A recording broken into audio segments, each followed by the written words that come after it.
Mani sauc Roberts Ofmanis. Es mācos Edgara Kauliņa Lielvārdas vidusskolas 5. klasē. Man ir 11 gadi. Par savu šodienas tēmu esmu izvēlējies mistiku. Taču kā jau tas bieži vien mēdz gadīties, tās pamatā var būt pārsteigumi, bailes un pat ikdienas rutīna. To es jums centīšos pierādīt uz poku stāstā Krusts, teikā par Lielvārdas pilskungu un anekdotē par Kaplici. Krusts. Reiz kādā dienā, kad lija lietus un pūta vējš, kapsētā pie vecās pilsētglabāja kādu cienījama vecuma vīrieti. Pavadītāju bija daudz, un ziedi uz kapa sagula klēpiem. Bērnieki izklīda, kad jau krēsloja, un tādā laikā ļaudis parasti vairījās iet gar šo kapsētu, jo klīda valodas, ka vecajā kapličā sabrukušo zvanatūni spokojoties, tur kā mieru nerodot kāda nabadzīga jaunekļa dvēsele. Pats jauneklis bija iemīlējies barona meitā, tādēļ barons ņēmis, ievilinājis šo kapličā un tur nogalinājis. Tātad par kapsētu bija nolaidies vakars, un jaunā kapu kopiņa ļoti izcēlās starp pārējām. Pie tās baltoja liels krusts. Taču tad paskuja apklāto taciņu, jaunajai kapu kopiņai tuvojās klusi soļi.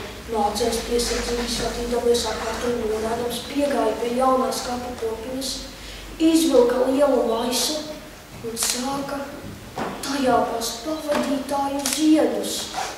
Tajā brīdī lielāks mākonis aizsedza mēnesi. Uzpūta vējš un savarinājās vecās kapličas durvis. Jauneklis pat uz brīdi zaudēja drosmi, taču saņēmās un turpināja savu darāmu. Taču vai kāds viņa tūdējām neļāva noliekties? Palīgā, laid vaļā, viņš kliedza. Taču jo spēcīgāk viņš gāvās, jo spēcīgāk nezināmais studēja. Nākamajā rītā kapu tuvākie iedzīvotāji sasveicinoties viens otram jautāja: vai dzirdējāt? Šonakt kapos spokojās, pat briesmīgi kliedza. Taču tad runātājiem aizēsies klāt pieskrēja kapu saks un teica, ka kapos atradīs mirušu cilvēku.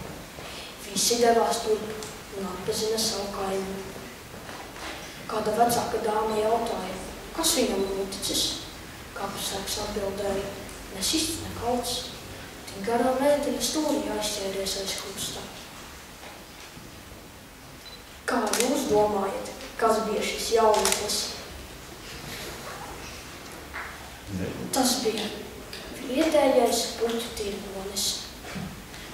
Kā jau no sākuma minēju, esmu no Lielvārdas, un kādam pilskungam no turienes ir izgājis daudz briesmīgāk.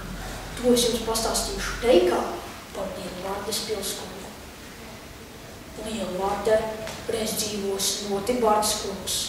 Visi no viņu bijušies un pa lielu gabalu gājuši. Kur vien viņš gājis vai braucis, melna ēna gājusi līdz.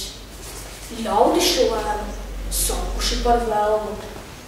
Kad kungs nomiris, viņa miesa sazārota un ielikta zārkā, lai nekad neiznīktu.